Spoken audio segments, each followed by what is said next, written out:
everyone, welcome back to my channel. It's me, Cynthia, a social vlog, and welcome back to my kitchen, guys.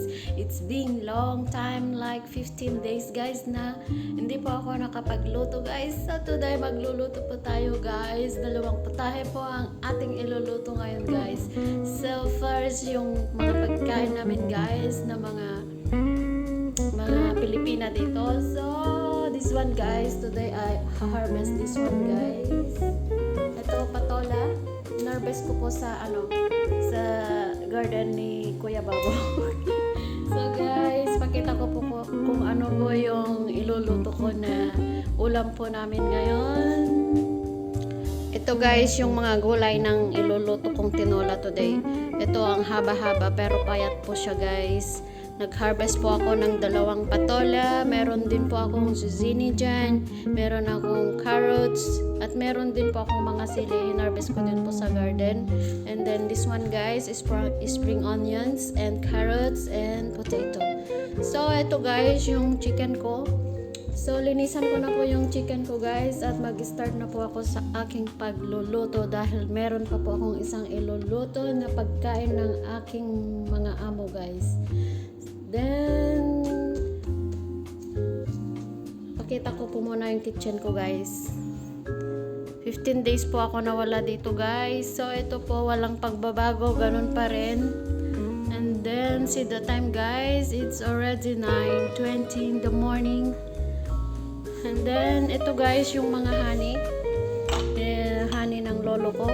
Hinarvest niya din po sa kanyang garden. Mayroon pong honey bee box there.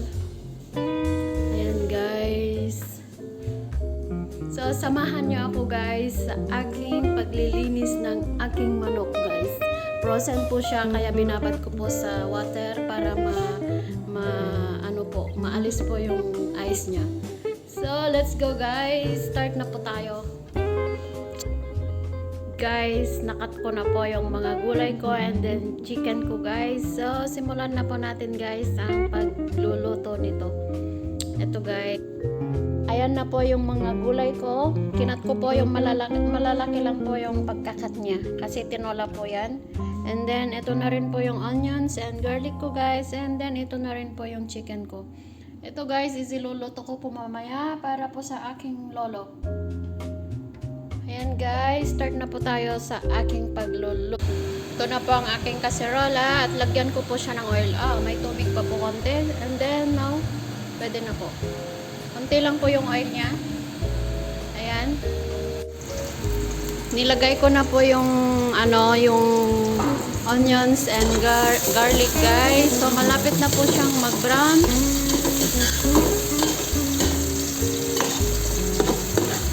Wala po akong luya, guys.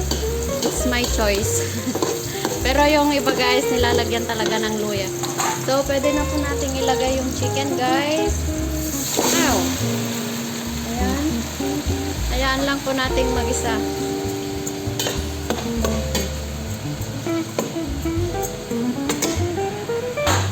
Ayan, guys.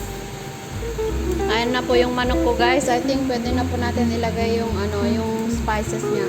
So meron po akong nor cubes here, black pepper, salt and laurel. So guys, lagay na po natin. Yan lang po yung ingredients ng tinola ko. Hindi ko na po lalagyan ng marami pa. Mga asim-asim, sinigang, ganun. So guys, haluin lang po natin. Ayan na, guys, nahalo na po yung niya, yung spices niya. So gusto ko pong isabay itong guys, itong potato. Kasi gusto ko po yung durog na potato and carrots. So, yan, guys, isasabay po natin sa manok para sumabay, lumambot sa manok, guys. And then later na po to dahil madali lang po maluto. Ayan, guys, haluin lang po natin.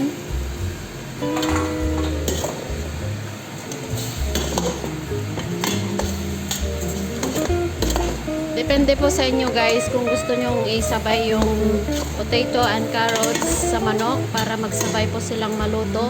Pero sa akin, guys, gusto ko po kasing madurog yung potato and carrots para malapot po yung sabaw niya. Ayan guys, ayan lang po natin mag-isa konti and then lagyan po natin ng water guys. Guys, nilagyan ko na pala ng tubig at nilagyan ko po siya ng kamatis. It's up to you guys kung gusto nyo ng may kamatis or without kamatis, pwede rin po guys. Pero sa akin, lagyan ko po ng kamatis yung tinola ko. So guys, ayan lang po natin kumulo at lumambot yung manok and then yung gulay niya po. Apat po natin guys. I-check natin guys yung tinola natin kung pwede na. So, let's go guys. Check po natin kung ano po yung lasa ng tinola ko. Ay wow guys. Wow.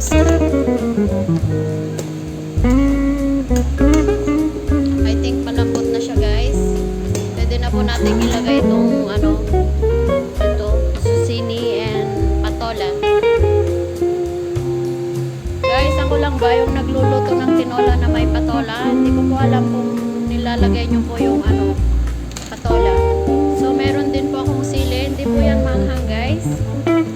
Ayan, dami pong gulay. Mahilig po kami sa gulay guys. More vegetables po kami guys. Ayan.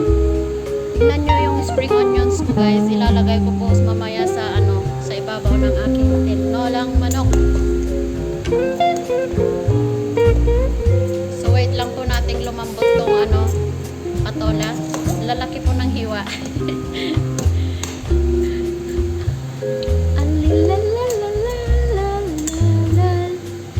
Lalaki po ng hiwa yung patola ko guys. Look, hindi ko na po siya hinati. Ganyan na lang po.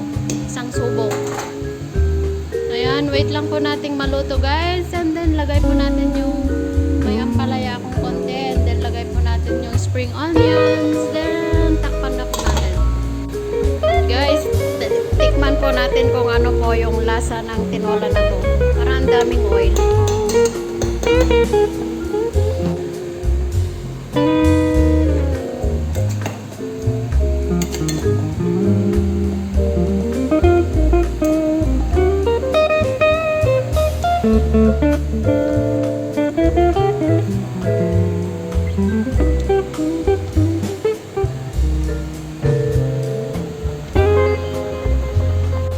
Guys, malambot na po siya. So, pwede na po nating ilagay to.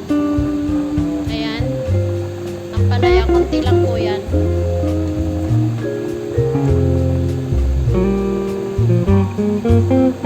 Wala po kaming dito guys, repolyo or something dahon-dahon guys. So, ito na lang po ang ilagay ko.